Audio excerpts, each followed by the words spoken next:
एक grinder disc और एक फ्रोजन लेक, क्या होगा जब दोनों मिलेंगे? Let's find out.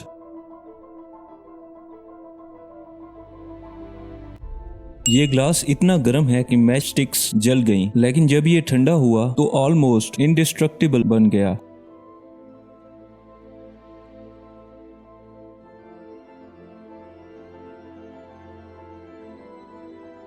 कुछ फोम्स सॉफ्ट होते हैं और कुछ इतने डेंजरस के सेफ्टी सूट जरूरी है।